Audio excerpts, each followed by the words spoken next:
This is an intro to serve receive in rotation one. We're getting into the nitty gritty here.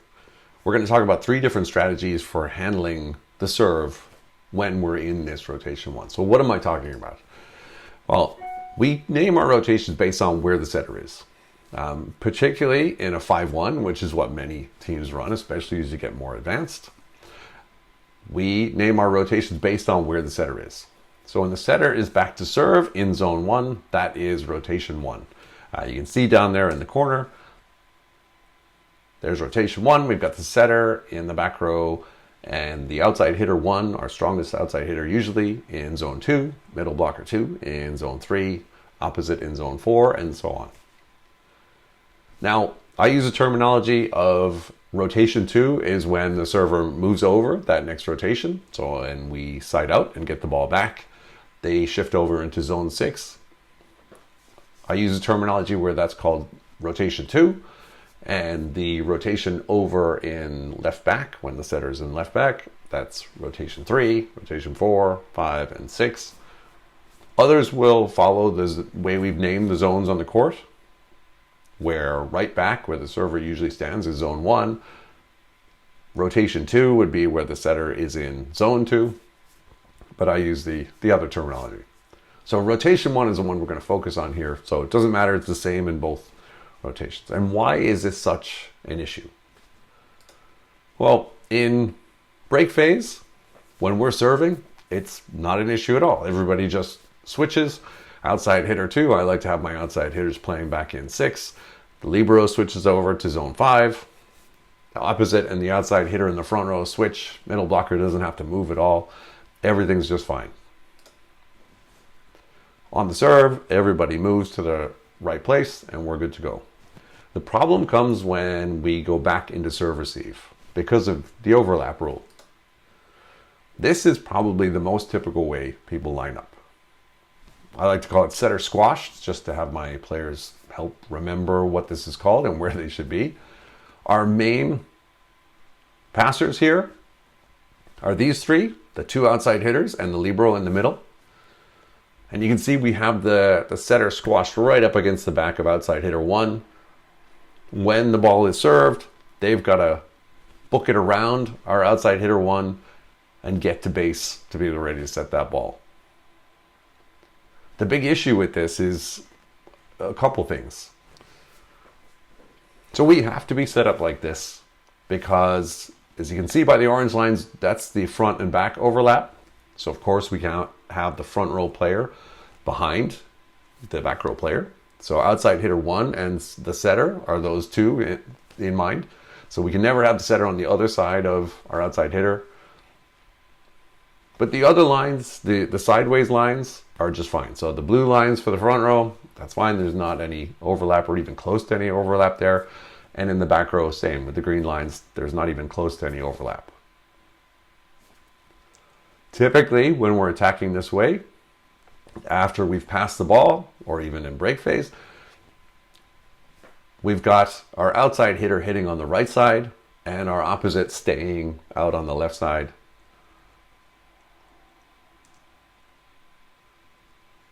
So this is a bit of an issue because this is one different rotation than all the others. Typically, we have our outside hitter hitting on the left side and our opposite hitting on the right side. So when we're in this so-called regular setup for a serve receive, the advantages is that our 2 outside hitters and our libero are intact. They're the ones that are typically passing most balls for us, and they're all working together again. And it's also what's normally done. You'll see most teams running a 5-1 will receive serve like this with the setter stacked up behind the outside hitter. But the disadvantages are that that's a great target, that stack of the setter and outside hitter 1 to serve at. If we can disrupt the setter as they're running towards the net with the ball coming at their head, we can throw them off their game and put them out of system straight away. It also might be a bit of a different look for outside hitter 1 who's not used to passing on that side. They've been passing for the most part, majority of the time, over on the left side. Now they've got to find a slightly different angle. The ball's coming from a different angle. So that might cause a bit of an issue. And your opposite and your outside hitter have to be comfortable hitting at their non-normal pins. So the opposite has to be comfortable hitting on the left side, and your outside hitter has to be comfortable hitting on the right side. If you have players like that, that's great. It's no longer a disadvantage, and you can take full advantage of the fact that regular is going to work just fine for you until you run into a server that maybe can exploit that area. So there's an alternative, and we'll use this if that outside hitter gets into trouble. And this is why I like to have a few different strategies for handling serve receive in rotation 1. If that front row outside hitter is struggling to pass, or the setter struggling with the ball coming at them every time, we might shift a little bit so that our opposite jumps into the passing rotation, our outside hitter 1 stacks up against the net, and then our setter can follow as well. Our libero and our outside hitter 1 shove over a little bit.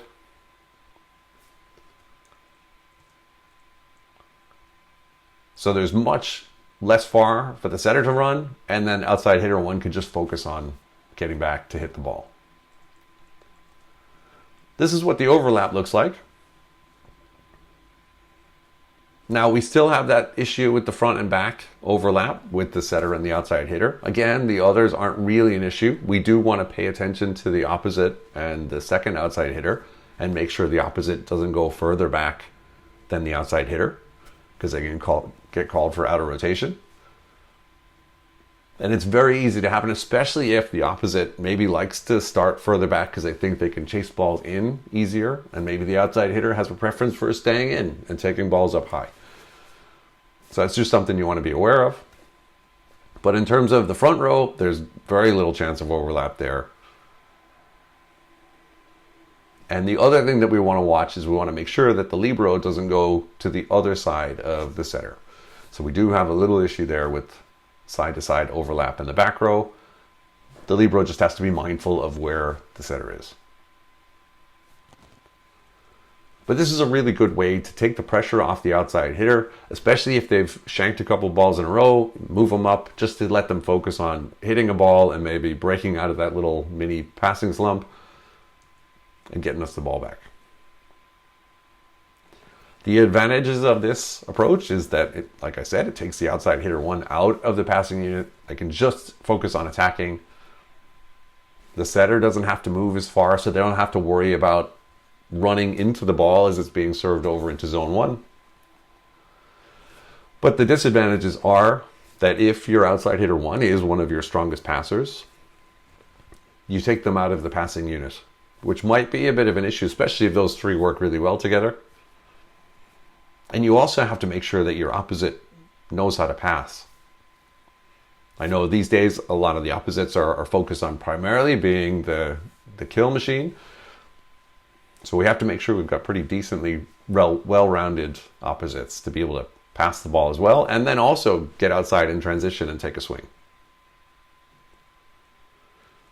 So that's another pretty common approach to serve receive in rotation 1. And now what you'll see in even higher levels is a slightly different setup.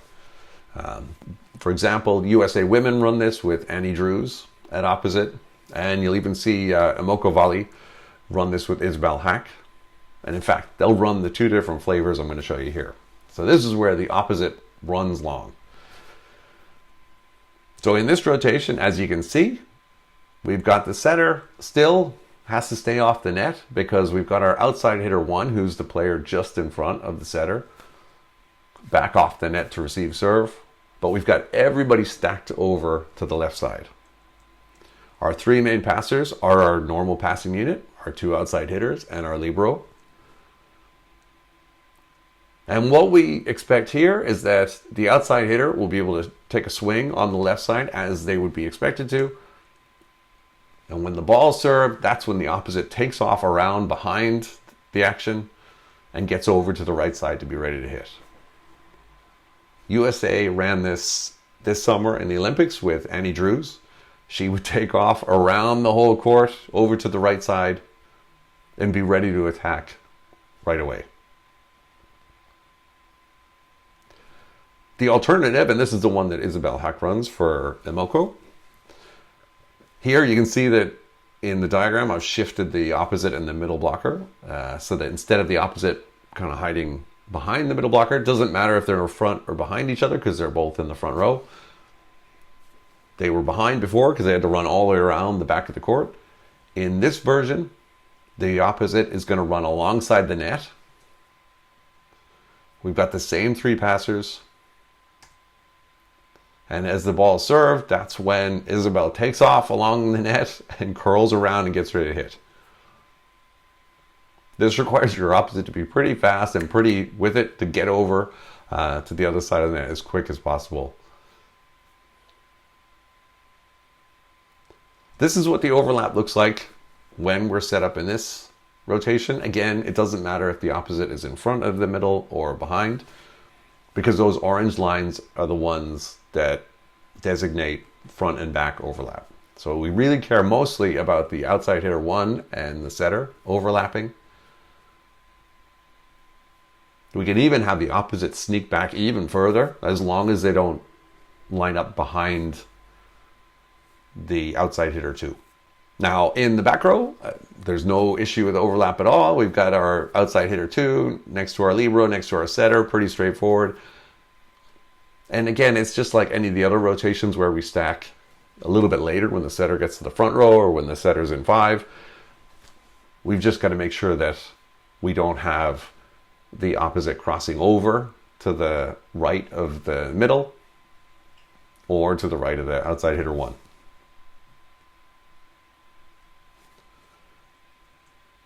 When we're attacking, this is what it looks like after the ball's been passed, the ball's in the setter's hands. This is what it should look like. So we have everything as it should be in the universe. We've got our outside hitter hitting on the left side. We've got our opposite hitting on the right side. And we've got our middle going in the middle.